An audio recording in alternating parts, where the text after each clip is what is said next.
स्वामी तुलसीदास जी महाराज की जय। सद्गुरु भगवान की जय। जय श्री राम। जय श्री राम। तुलसीदास गोस्वामी जी के मानस की रचना में हम उत्तरकांड के प्रसंग में आनंद ले रहे हैं और प्रसंग चल रहा है। काकभूषणी जी अपने जीवन वृत्त को बता रहे हैं कि किस प्रकार प्रभु की माया ने भी उनको कितना घेरा है और कैसे वो उस माया से निकले हैं। मानस के न्याय के देखें तो इस माया ने पार्वती को भी घेरा, वहां पे भी प्रभु ने अनंत रूप में अपनी माया का विस्तार उनको दिखाया। नारद ने भी इस माया का थोड़ा आनंद लिया है, प्रभु ने उनके साथ भी कौतुक किया। प्रभु बहुत कौतुकी है, वो अपने भक्तों के साथ आनंद लेते हैं। और सुग्रीव और जो उसने भी सीधा कहा कि प्रभु कि घोर क्रोध तम निसी सो जागा, नारी नयन सर जाहि न लागा, लोभ फांस जेहि गर न बंधाया, सो नर तुम समान रघुराया। माया के तीन प्रबल ये सेनापति हैं, काम क्रोध मद लोभ, ये सब इसके सेनापति हैं और इन्हीं के द्वारा माया जो है घेरती है जीव को। और सुग्रीव कहता है प्रभु इस घोर क्रोध के अंधकार में कोई जागृत रह जाए, कोई विवेकी रह जाए, कोई अपनी प्रज्ञा को प्रकाशित रख पाए, मैंने जो कामनाओं से बचा रहे या जो लोभ की फांसी है उससे बच जाए। नर नहीं है वो तो तुम ही हो जाते हो, क्यों? माया से परे हो। हम सब माया के ही प्रवेश करते हैं और माया का प्रवेश बताते हुए भगवान राम ने बताया है लक्ष्मण जी को, वो चर जेहि लगी मन जा। ये मन जो है, ये इंद्रिया जो है और इंद्रियों से परे भी जो हमारी बुद्धि है, ये जहां तक जा रही है सो सब माया जानहु भाई, वो सब माया का ही प्रदेश है। तो फिर कहने लगे लक्ष्मण जी के प्रभु थोड़ा और विस्तार करें माया के बारे में। तो बोले बहुत कहाहूं का कहाहूं बुझाई। भाई मैं क्या और बोलूं, बस थोड़े से भी समझ लो। क्या? जन लगी मोर तोरते माया। लखन जहां तक मेरा तेरा बना हुआ है सो सब जानहूं मोहि ये माया। जहां तक मेरा तेरा है जीव में, समझो अभी वो माया के ही प्रदेश में है। मायापति के प्रदेश में जब वो जाएगा तो उसमें ये मेरा तेरा रहेगा ही नहीं, वो समता के प्रदेश में पहुंच जाएगा, उसके जीवन में विषमता ही नहीं रहेगी। और हम देख पा रहे हैं कि काकभूषणी जी गरुड़ जी को बता रहे कि किस प्रकार इस माया ने उनको बहुत नचाया। और ये जब माया कहते ना मम माया दुरत्या, और ये देखो दर्शन जो इस तरीके के जो दर्शन हुए हैं ना, जो उदर माज अंडज सुनाया, ये जो दर्शन हुए ये सिर्फ मानस में काकभूषणी जी को ही प्रभु ने कृपा करके दिए, या अर्जुन को कृष्ण भगवान ने दिव्य चक्षु देकर दिए। दो ही भक्तों को मिले हैं, यहाँ काकभूषणी जी और वहां पे अर्जुन। और दोनों की ही दशा ऐसी हो गई थी कि जब वो उन्होंने उनका देखा है ऐसा अनंत प्रभुता और माया का विस्तार, तो दोनों ही भय से कांपने शुरू कर दिया। हम सब कहते हैं कि दर्शन दो घनश्याम, श्याम मोरी अखियां प्यासी है। हम सब मांगते हैं प्रभु का दर्शन, लेकिन जब हम शास्त्र के न्याय से देखें तो हम अभी तक वो उतने पात्र बने ही नहीं कि दर्शन हम कर पाए प्रभु, क्योंकि किसी उसमें कुछ भी वस्तु डालने के लिए उसके अनुकूल उसकी पात्रता होनी चाहिए। ऐसा माना जाता है कि सिंहनी का जो दूध होता है वो सामान्य पात्रों में नहीं रखा जाता, उसके लिए स्वर्ण का पात्र होता है, तभी वो उसमें टिक पाता है। तो यहाँ पर भी गोस्वामी जी कहते हैं कि काकभुशुंडी जी उस माया की प्रभुता को देखकर इतने अभिभूत हो चुके हैं और आगे का प्रसंग चलाते हुए कहते हैं कि यहाँ पर कि भगत बचलता प्रभु के देखी उपजी मयूर प्रीति विसेखी। भगत वत्सल है प्रभु, और जब भगत वत्सल की प्रभुता को देखा तो काकभुशुंडी जी के हृदय में जो आनंद है उसका हम आज वर्णन करेंगे कि देखी कृपाल विकल मोहि बिहसे तब रघुबीर बिहसत ही मुख बाहिर आयो सुनो मधीर। काकभुशुंडी जी कहते हैं कि जैसे ही मैं प्रभु के मुख से बाहर आया हूँ, 2 घड़ी में ये सब हो गया, और 2 घड़ी में होने से ही इतनी मुझे विशेष थकावट हो गई कि अब मैं इतना व्याकुल हो गया, क्योंकि जो उधर उनके उधर में जाके मैं देख रहा था और जो बाहर आके देखा है उसको दोनों को एक वर्णन में कर नहीं पा रहा, और उससे मैं इतना व्याकुल हो गया। गोस्वामी जी कहते हैं मेरी व्याकुलता को देखकर भगवान राम जो श्री रघुवीर है, जो स्वयं के बाल स्वरूप में है, वो हंस पड़े और प्रभु तो आनंद ले रहे हैं, प्रभु तो कौतुकी हैं। अयोध्या का भवन है, भगवान दशरथ जी के अजिर में विहार कर रहे हैं, छोटे से भगवान राम हैं।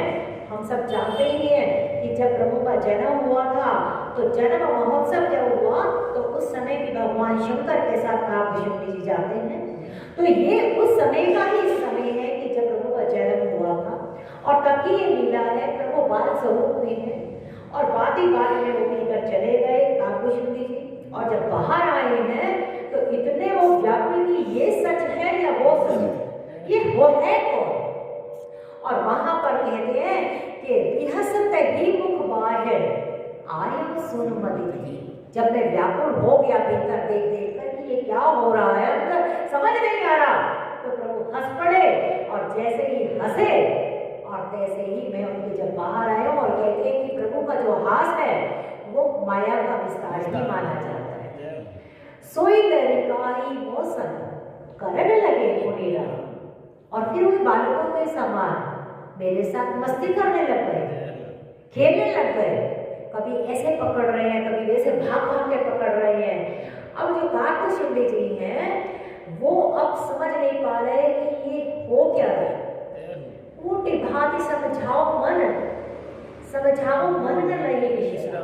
अब मन कहीं टिकाव नहीं पा रहा कि मैं तो इनको एक बालक देख रहा हूँ, लेकिन इस बालक के अंदर कितने कोटि कोटि ब्रह्मांड अभी मैं देख कर आया, ये है क्या सत्य। और ऐसी बात, और ये बात है बहुत सुंदर, यहाँ से सूत्र मिलता है कि परमात्मा को कभी भी हम मन के आधार पे नहीं पा पाए, उसको जान ही नहीं पाए, ना मन के आधार पे ना बुद्धि के आधार पे, क्योंकि वो इंद्रियातीत है, वो मन से भी परे है। बालक के, और इससे बहुत सुंदर सूत्र हमें ये भी मिलता है कि काकभुशुंडी की परमात्मा के परम भक्त हैं, तभी तो ये सब लीला उनको दिखाई जा रही है। अब परम भक्त जरूरी नहीं है कि मनुष्य शरीर में ही हो, पक्षी शरीर में भी हो उनको, यानी कि हर योनि में संभावना है, पात्रता अगर अपनी बन जाए। हम अगर किसी भी योनि के अंदर अगर परमात्मा की तरफ, तो वही योनि धन्य है। उन्होंने पूछा था कि आपको ये ऐसी देह जो मिली है, आप पाप बनकर प्रभु की भक्ति, उन्होंने कहा मुझे यही भक्ति पसंद, यही शरीर पसंद है, क्योंकि इसी शरीर में मुझे प्रभु की भक्ति प्राप्त है। जिस शरीर में, जिस स्थान पे, जिसके संग में, जहां पर भी प्रभु की हमें चर्चा सुनने को मिले, परमात्मा की तरफ हमारे भाव वृद्धि हो, समझो वही तो हमारे लिए परम कल्याण है। वरना तो अपने प्रारब्ध को तो हर कोई भोग रहा है। काकभूषुंडी के शरीर में भी और यहाँ भी हमें गिर का भी मिलता है। कई लोग कहते हैं ना कि नहीं नहीं सिर्फ मनुष्य योनि में संभावना है, नहीं, मानस के न्याय में देखें तो यहाँ पर गिरिराज जो है वो भी पक्षी है, गरुड़ है वो भी पक्षी है, काकभूषुंडी है वो भी पक्षी है। यहाँ पर और सुग्रीव वानर भालू बने हर योनि की संभावना है, मनुष्यों की बहुती नहीं है। कुछ मनुष्य होते हुए भी ऐसी निशाचर वृत्ति और पशु वृत्ति में रहते हैं। बात वृत्ति की है, बात भीतर के मन की है। तो यहाँ पर जैसे ही बाहर आए हैं काकभूषुंडी जी तो प्रभु की फिर वो बाल लीला को देखकर एक कदम फिर विमोहित हो रहे हैं कि ये हो क्या रहा है। और प्रभु की लीला हमेशा ही कहते लीला, रूप, नाम और धाम, चार वस्तु हैं जो परमात्मा की भक्ति प्राप्त करने में सहायक होती है। लीला से संदेह हो जाता है जब तक कि सत्संग ना किया। अगर लीला हम सामने देख रहे हैं जैसे सती को संदेह, लीला से संदेह हो जाता है। रूप भी प्रभु को मोहित कर देता है। कहते हैं कि प्रभु की जब किसी भी ये कांटा कुछ लोग बांध लेते हैं मोह के अंदर, आंखों से ही ऐसा बांध लेते हैं, तो रूप भी मोह में बांधता है, लीला भी व्यक्ति को मोह में बांध सकती है। और धाम में भी रहकर कभी कभी व्यक्ति, लेकिन नाम एक ऐसी वस्तु है कि वो किसी भी तरीके से भाए को भाए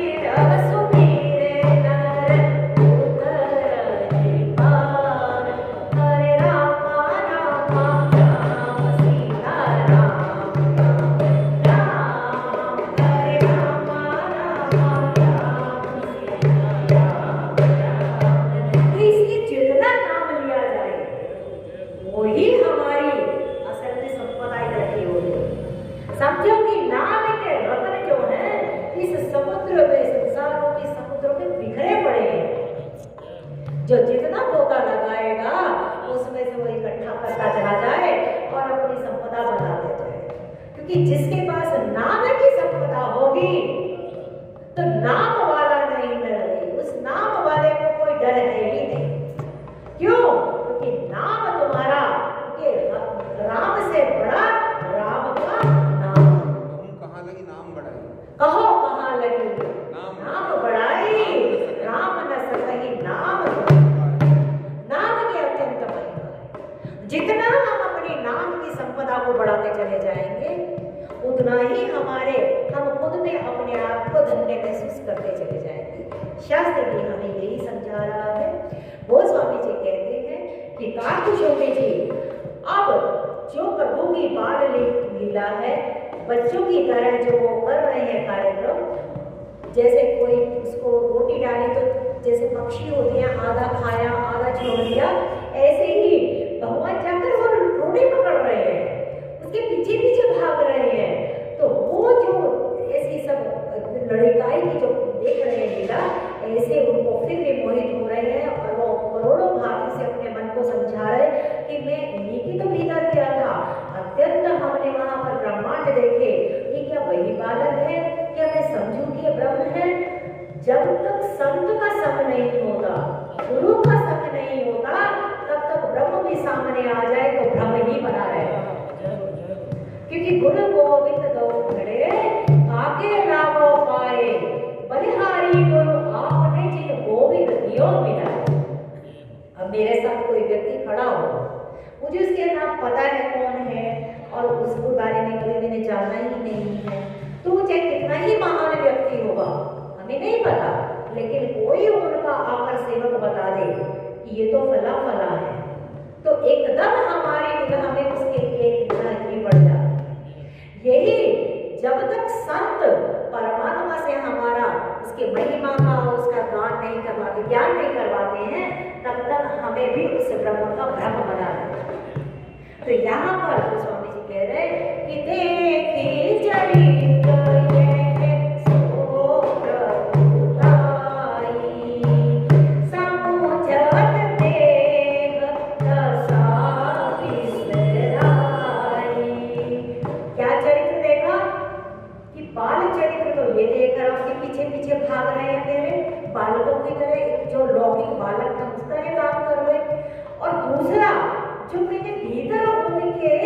उधर में जाकर, पेट में जाकर जो पूरे करोड़ों ब्रह्मांडों का दर्शन किया है, वो दशा और ये दशा देखकर अब मुझे अपनी देह की सुध नहीं रही कि अब मुझसे नहीं समझ में आई। यही दशा अर्जुन की भी हुई। अर्जुन ने कहा था, प्रभु अब मेरे से सहा नहीं जा रहा है, आप कौन हैं? आप मुझे बताइए, मैं आपको नहीं समझ पा रहा। आप पुनः उस रूप में आए जिस रूप में आप मेरे सहा। तो उन्होंने कहा कि मैं अर्जुन इस समय बड़ा हुआ काल हूं, जो इन सब लोगों को ग्रसित करने के लिए आज मैं प्रवर्तित हुआ। तू अगर होगा तो भी ये लोग मारे जाएंगे, तू अगर नहीं भी होगा तो भी ये लोग मारे जाएंगे। इसीलिए मैं तुझे कहता हूँ, निमित्त मात्र भव सव्यसाची। तू निमित्त मात्र बन जा और अपने सिर पे सहरा लगा, क्योंकि परमात्मा ने जब चाह होता है तो वो कार्य होता ही है। वो एक से नहीं होगा तो किसी और को निमित्त बना देगा। परमात्मा का कार्य रुक ही नहीं सकता। और जो निमित्त मात्र बन जाता है वही निमिष मात्र में कर पाता है। ये मनुष्य की कोई अपनी औकात नहीं है। जो हमारे घर के प्रसंग अच्छे अच्छे बन जाते हैं, जीवन में हम अपने आप को धन्य बन जाते हैं, ये हमारी कोई इसमें अपनी बड़ाई नहीं है। ये कोई पीछे से हमारी गाड़ी को चला रहा है, हमें धक्का दे रहा है, हमें डायरेक्शन दे रहा है। क्यों? भगवान तुम्हारे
आप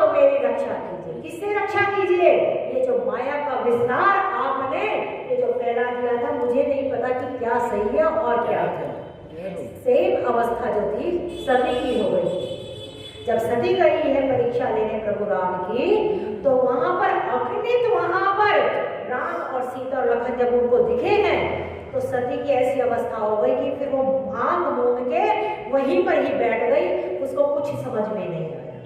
जब प्रभु अपनी प्रभुता का विस्तार करते हैं, तो बड़े बड़े जितने बुद्धिमान लोग होते हैं, सबकी बुद्धि दाएं बाएं हो जाती है। आज का कुशुंडी जी इतने विकल हैं और कहते त्राहि माम प्रभु, आप ही अब मेरी रक्षा करो इस माया से। और पुकारते हुए कहते गोस्वामी जी पृथ्वी पर वो गिर पड़े और कहते मेरे मुख से बात नहीं निकलती थी। कहा कुशुंडी जी ऐसा गरुड़ जी को बता रहे कि गरुड़ जी आपका मोह तो क्या, जो मैंने मोह से जीव में निकला है, कहते मैं कहता निज नयन की देखी। ये उनकी अनुभव की सब बातें आए हैं ना। इस समय का कुशुंडी जी कथा वाचक है, उपासना के घाट पे कथा कर रहे हैं। गरुड़ जी श्रोता बन के बैठे हैं। इस समय जो श्रोता को वो कथा सुना रहे हैं, वो अनुभव करके सुना रहे हैं कि आपका तो क्या मोह रहा। और देखो जिसके जो जीवन की घटना घट चुकी होती है और फिर वो अगर वो बात करता है तो उसका असर ज्यादा होता है, क्योंकि कहने की बात अलग है और जिसने अनुभव किया वो बात अलग है। यहाँ का कुशुंडी जी अपने जीवन में अनुभव कर चुके हैं, तो उन्होंने कहा आप जितने मोह ग्रसित हैं उतना ग्रसित मैं नहीं था, मेरा ज्यादा बड़ा रोग था। मैं तो भूदेशुद्ध हो गया था, पृथ्वी में डोल रहा था और प्रभु मुस्कान करके अपना मस्ती ले रहे थे मेरे साथ, क्योंकि वो कौतुक कर रहे। प्रभु का स्वभाव कौन है? कौतुक की कृपा, वो आनंद लेते हैं। ऊपर से वो अपने भक्तों को उमा दारू जो शित की नाई सब ही नचावत राम गोसाई। वो तो कठपुतलियों की तरह हम सबको कहीं कुछ कर बना दिया, कहीं कुछ बना दिया, कहीं कुछ बना दिया, वो तो नचाते रहते। और नाहा के लिए हम जो है ना अपने लिए कि मैं ये हूँ, अरे ये उसने बना दिया, कठपुतली हो तो। किसी को वो कोतवाल बना देता है, किसी को वो चोर बना देता है, किसी को साहू बना देता है, बना तो वही रहा। कठपुतली की क्या अपनी होगा। तो यहाँ पर जब कुशुंडी जी ने बोला कि मेरी हालत इतनी थी, तो मैं तो उनके चरणों में पड़ गया और त्राहि माम करा, तो फिर क्या घटना घटी?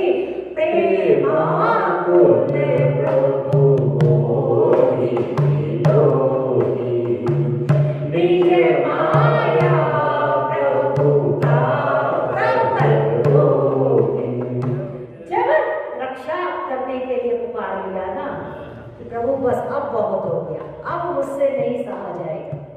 यही सेम प्रसंग तो आया था वहां पे द्रौपदी की। पूरी सभा में सारे के सारे लोग बैठे हैं, वृद्ध जन बैठे हैं, भीष्म पितामह बैठे हैं, द्रोणाचार्य बैठे हैं, कर्ण, दुर्योधन, धृतराष्ट्र, सब के सब, और पांचों पांडव बैठे हैं। और उसी में ही हम सब जानते हैं कि जब वो युधिष्ठिर जो में हार चुके हैं, दुशासन जब द्रौपदी को लेकर आया है भरी राजसभा में, और उसने सबको कहा कि आप देखो, आप ये आपकी उसमें न्याय संगत है, मैं आपकी कुल की वधू हूँ और आपकी कुल वधू का इस पूरे सभा में इस तरह अपमान होना, क्या ये न्याय संगत है?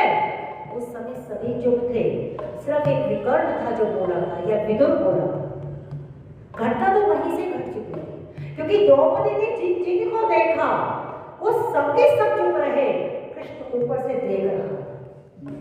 परमात्मा कभी भी वो हमेशा अक्रिय अवस्था में रहता है, वो देखता है कि कौन क्या क्या कर रहा है। जो उस समय अपना कर्म कमा गया वो तो उसका प्रेमी बन गया, और जिसने नहीं करा तो वो उसके फल का ग्रास बन जाता है। इसीलिए तो जिससे द्रौपदी ने गुहार लगाई वही सारे के सारे कृष्ण के क्रोध के भाजन भी बने। महाभारत में कहा ना खुद उन्होंने गीता में कि सब अब काल के ग्रसित हैं अर्जुन, क्योंकि समय आते उन्होंने धर्म की रक्षा नहीं की। और द्रौपदी उस समय जब चीर हरण होने लगा उसका, तो उसने एक मुंह पे पल्ला लिया, अपने दांत में फंसा लिया था, और वो कातर दृष्टि से सबको देख रही है कि कोई तो मेरी रक्षा करे। उस समय कोई उसकी रक्षा के लिए ये द्रौपदी का प्रसंग नहीं है, ये हम सब जीवों की भी अवस्था है। जब व्यक्ति ऐसी अवस्था में पहुंच जाता है कि बिल्कुल उसके साथ कोई भी नहीं होता, उस समय सिर्फ परमात्मा। तो संग थानिक मेरे ये नैना देख न पाए। यहाँ पर आप देखें कि सुख के सब साथी, सुख के सब साथी दुख भी न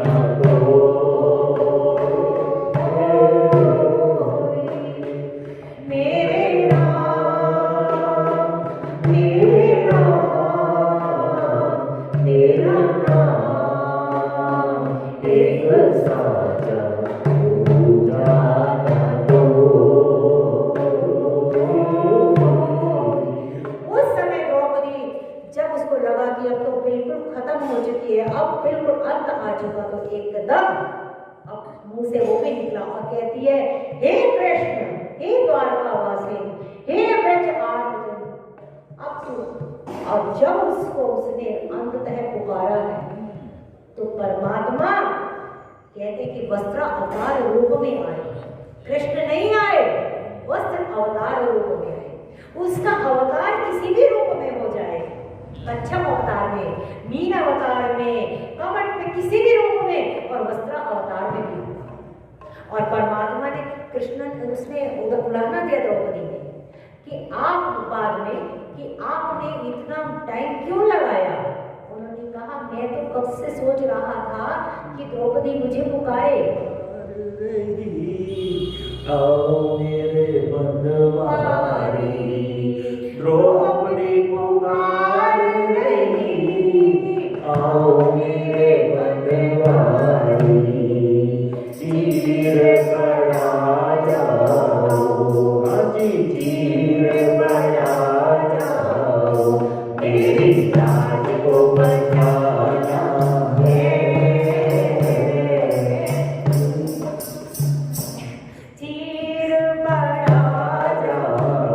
उस समय उसने उड़ाना दिया कि उस समय के क्या है, देखो मैं तो इंतजार कर रहा था कि तू कब बुलाए। तू तो कहती तू द्वारका वासी, अब द्वारका तो दूर है ना।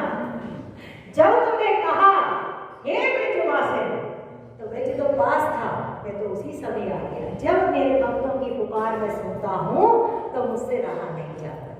तो यहाँ पर जैसे ही काव्यशुंडी जी को व्याकुल अवस्था में, एकदम शरणागत अवस्था में देखा है कि अब हालत अब बस बहुत हो गया, तो यहाँ गोस्वामी जी कहते हैं कि प्रेमाकुल प्रभु मोहि लो। प्रेम के आकुल होकर, प्रेम अवस्था में प्रभु ने अब मुझे देखा। और जब प्रभु का प्रेम बरसता है तो क्या हुआ, निज माया प्रभु।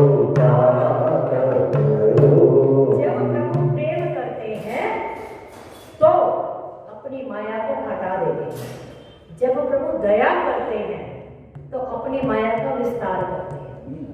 अब हम सब जब मांगते हैं ना प्रभु से, प्रभु मुझे ये दो, मुझे ये दो, मुझे ये दो, तो बेसिकली हम उसकी करुणा और कृपा को नहीं मांग रहे होते, हम उसकी दया को मांग रहे होते। दया में और कृपा में फर्क है। कृपा अहेतु होती है और जो दया होती है वो किसी कारणवश होती है। दया जो होगी ना, उसमें तो कहेंगे प्रभु मेरे को ये दो। दया स्वार्थवश होती है और वो निस्वार्थ है। तो यहाँ पर हमें अगर कुछ मांगा प्रभु से, वो हमें मिल गया तो समझो प्रभु ने दया की। और अगर हमने कुछ मांगा और हमें नहीं मिला तो उस समय निराश नहीं होना चाहिए, क्योंकि उस समय प्रभु की कृपा बरस रही है। क्योंकि क्या पता वो हमसे और ज्यादा अच्छा हमें देना चाहता है, क्योंकि हम तो बालक है ना। तो इसीलिए उसकी तो सब पर मोरी बराबर, वो सब पे बराबर दया दे।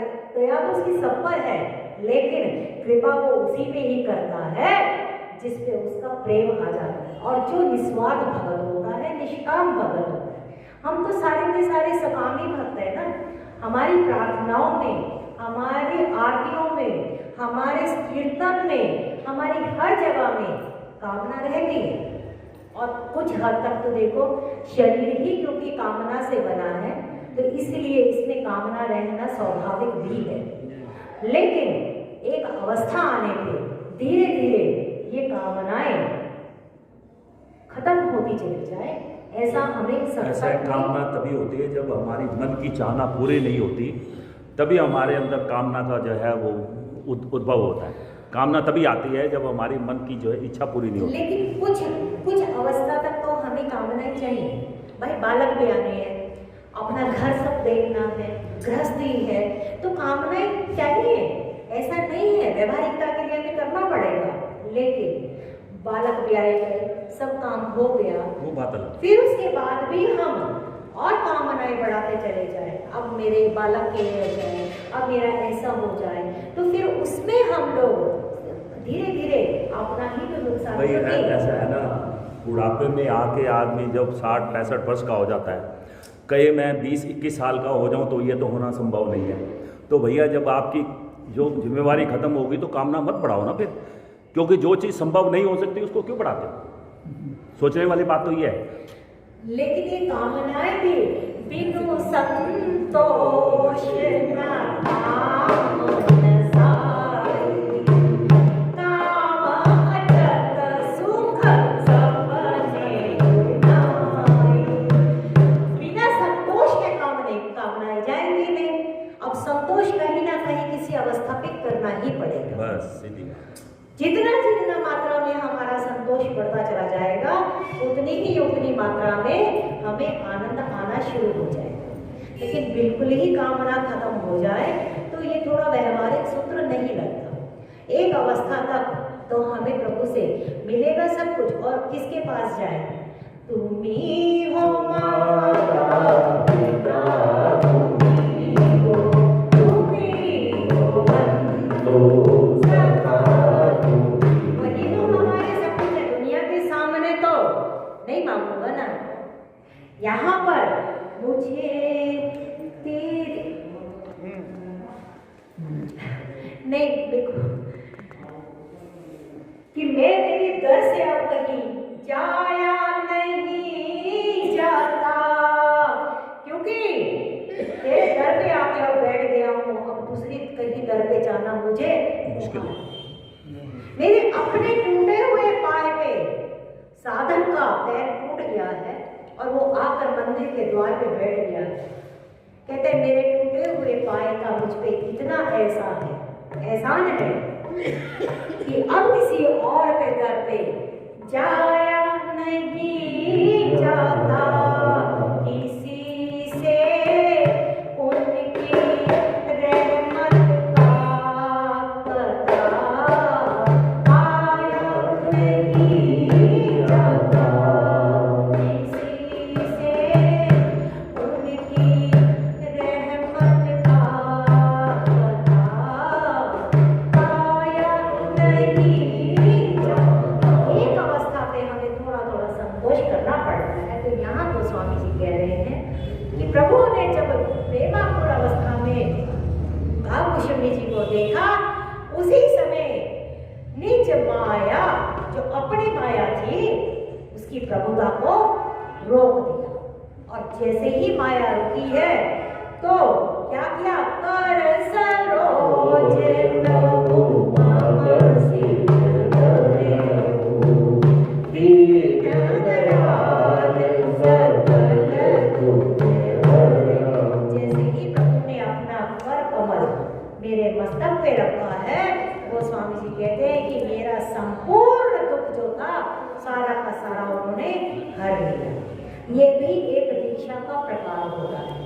दीक्षा आँख से भी दी जाती है, दीक्षा वचन से भी दी जाती है, दीक्षा हस्त से भी दी जाती है। कई प्रकार की दीक्षा शास्त्रों में आती है। कालभूषणी जी को यहाँ पे भगवान राम ने अपने कर कमल से उनके मस्तक पर हाथ रखा है और समस्त उनके जो दुखों का निवारण हो गया। तो कीन राम कोई विकट विभोगा, सेवक सुकृत संतोषा। और इस अवस्था में क्या हुआ? कीन राम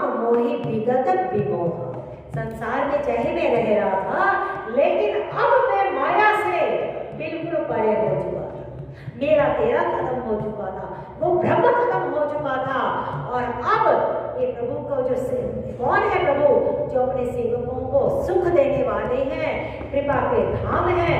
उन्होंने जैसे ही मुझे स्पर्श किया है और तैसे ही मैं समस्त इन दुखों से दूर हो गया। और प्रभु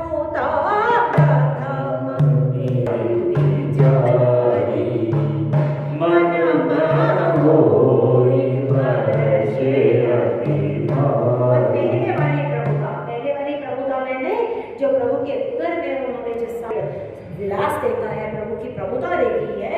और ये बात सही है, क्योंकि किसी भी शास्त्र में उसकी पहले महात्म्य बताया जाता है।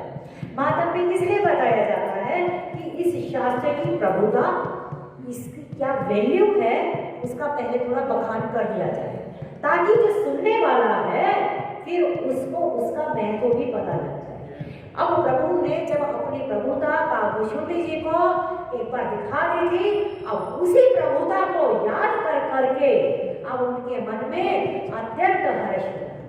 प्रभुता पहले भी देखी थी, लेकिन जब तक राम जी ने सिर पे हाथ नहीं रखा था, माया से वो विगत नहीं हुए थे, तब तक वो अत्यंत दुखी थी, त्राहिमाम कर रहे थे।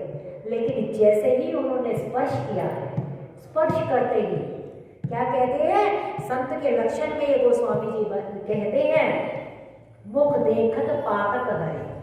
संत के लक्षण बताते कि संत का मुख देखो, तुम्हारे अपने आप ही पाप जो हैं हट जाते हैं। मुख देखत पातक हरे और परसत कर्म बिराही। जैसे ही उन्होंने स्पर्श करेगा, भगवान सदगुरु स्पर्श करता है, संत स्पर्श करता है, जितने तुम्हारे कर्म हैं सब इधर उधर हो जाते हैं। इसीलिए तो संतों की महिमा है।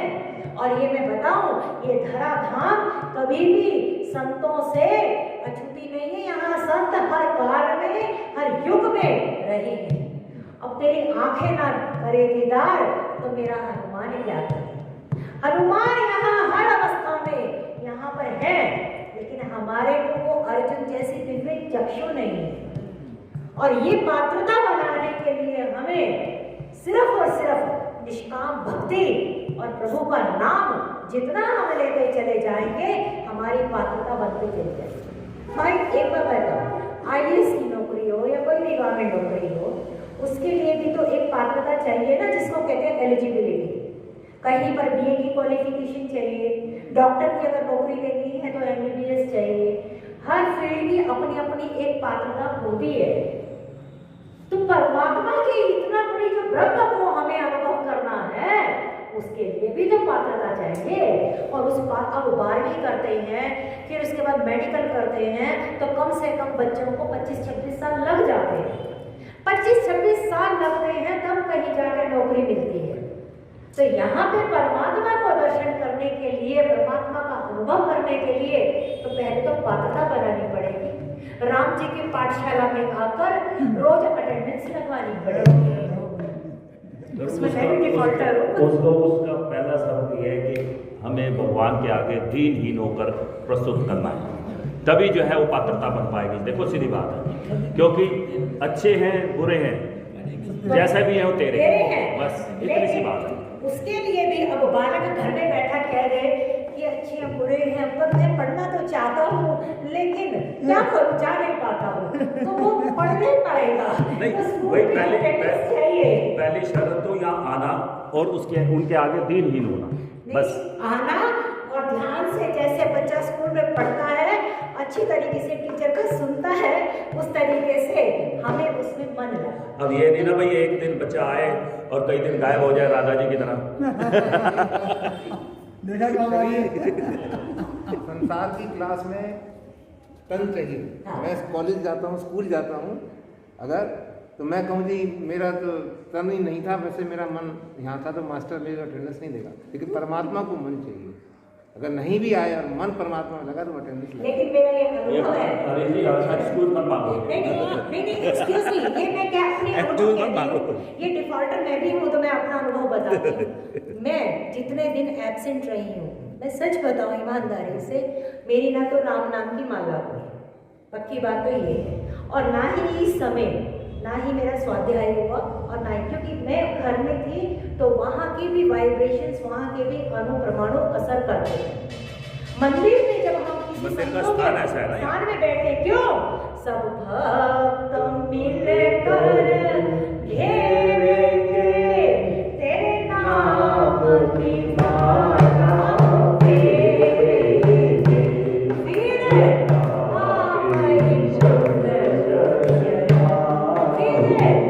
आपकी खुद शर्माओगे और दर्शन दोगे कभी न कभी, मनमोहन मूरत तेरी। हमें नहीं पता इतनी भीड़ में कौन ऐसा भक्त है जिसके दर्शन करने से हमारी भाववृत्ति बढ़ जाए, क्योंकि हमें नहीं मालूम किसकी क्या अवस्था है। इसीलिए सामूहिक सत्संग की बहुत महत्व रहता है। तो इसलिए इसमें मैं अपना भी बोलूं कि डिफॉल्टर नहीं होना भाई चाहिए। हर आदमी जो हर वक्त आता है वो कुछ ना कुछ पूजा पाठ जरूर करता है, देखो बात सुनो, और उसके अंदर अच्छे वाइब्रेशन होते हैं। तो जब इतने सारे वाइब्रेशन में जब आदमी बैठता है तो उसका प्रभाव जरूर असर आता है। और वो जरूर पड़ता है, ये बात पक्की है। अनु प्रमाणों का क्योंकि सभी जो है भगवान का ध्यान करते हैं, चाहे वो मन से करें, बेमन से करें, कैसे भी करें। सत्संग की तरह मानो गंगा हाँ, के अच्छा तो प्रभाव। उसके वाइब्रेशन जब के बीच में जब आदमी बैठता है तो उसका प्रभाव जरूर। स्नान की महिमा है। क्यों हम तीर्थों में जाते हैं, क्यों हम गंगा जी का स्नान करने जाते हैं? गंगा जल घर ले आओ, उसमें भी स्नान हो उसमें जाएगा। स्नान कर सकते हैं। लेकिन जो गंगा जी के किनारे स्थान पे और तीर्थ में जो आनंद आएगा, तीर्थ की वाइब्रेशन सक्रिय होती है। तो भगत बचलता प्रभु के देखी, उपजी भगयुक्ति विशेष। तो स्वामी जी कहते हैं कि भक्त बचलता, बचलता का मतलब होता है वत्सलता। वत्सल कहते हैं गाय का जो छोटा सा बछड़ा होता है उसको वत्स कहते हैं। तो आपने देखा होगा कि गाय का जब बच्चा होता है, बछड़ा होता है, पैदा ही होता है तो खड़ा नहीं हो पाता, मौत को चाट चाट के उसकी पूरी गंदगी साफ करती है और वो बच्चा उसी तरीके से धीरे धीरे खड़ा होता है। यहाँ पर भक्तों के लिए भी प्रभु उसी तरीके से हमारे मन को साफ करते हैं। इसीलिए भगत बचलता प्रभु के देखी, उपजी भगयुक्ति विशेष। उन्होंने मेरे को प्रेम करा, देखा और मेरे हृदय में अत्यंत आनंद और नेत्रों में जल भराया। सजल नयन उनके कर जोड़ी, कीनम बहु विनय हो। जब ऐसी अवस्था आ गई, गदगद गिरा नयन बह नीरा। जब ऐसी अवस्था आ गई तो फिर मुख से और कुछ नहीं निकलता, फिर तो प्रेम ही निकलता है, विनती ही निकलती है। और वो क्या विनती निकली है काकभूषुंडी जी के प्रभु श्री राम के आगे, उसका हम कल कुछ विशेष आनंद लेंगे। सुनी सब प्रेम